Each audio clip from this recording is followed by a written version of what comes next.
What is going on, guys, and welcome to this exercise tutorial. So this is the deltoid giant set. So this is 4 sets back to back, one straight after the other, no rest breaks in between. We're only looking to get about 6 to 8 reps out of these exercises.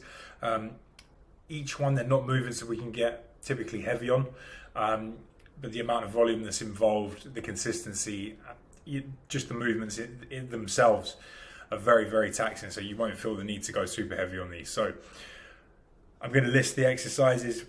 They're pretty self-explanatory once you see the movements, but when they're written down, and then, it will make more of an idea of maybe when we break these movements down and we do, say, the first exercise on its own in the future, you'll sort of know, rather than having to go through your videos and stuff like that, you can just pick up the dumbbells and know what the exercise is off the top of your head. So let's turn that on mute because I do that every single time. There we go.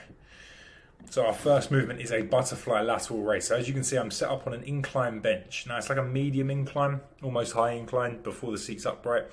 Planting my feet down. I'm not driving too much weight forward. If you do find that you're sliding forward on the bench, it is ideal to place a dumbbell at the foot of the bench just to stop you sliding forward. But that's all dependent on your gym's flooring. So again, that is your butterfly. So we come out to the front. So we lateral raise up, pull the arms slightly behind.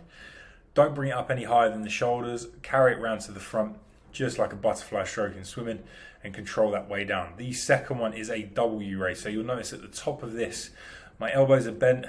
So typically that's your W there. So I do have my arms, elbows slightly lower than the shoulder, and as it comes forward, I'm retracting. So it's that shoulder retraction, also that rotation in which I'm pulling back on, so I get a really nice shoulder burn during this one. This one's nice for the whole delt, and you really start to feel it at the top. If you start to feel it in the traps, it's not to worry. You are going to feel these movements potentially in there a little bit. We don't want them to be the primary working muscle. Try and relax the neck. Don't be all shrugged up as we do these. That chest, that posture in a really good place. Shoulders pinned back, and perform your movement just like so, and control the way down. And as you can see, we're doing about 6 to 8 reps on each one of these. Our next exercise, which we're just about to come into, as you can see from my very nice facial expressions, this lightweight is working. It's really working. We're into high rear delt rows. So we're trying to pull the elbows out. So as you can see me in the camera from here, I'm pulling the elbows. I'm trying to keep them as parallel with the shoulders. But because I'm in that inclined position, it's really good to get the back of those delts and into those traps a little bit more as well. And to finish this set, we are just going for rear delt flies. Nice control, keeping it nice and consistent. I'm not letting the weight shut off at the bottom. I'm struggling to get any sort of pause going here because the lactic build up here was pretty massive.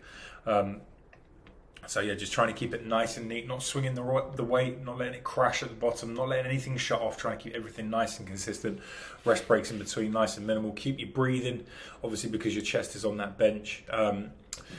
And if we're sort of relaxed, if you're hunched over the bench and stuff like that, the movement's going to get ugly. We still want to keep the top of that back as straight as possible and keep all the focus on those shoulders. So that is your deltoid giant set.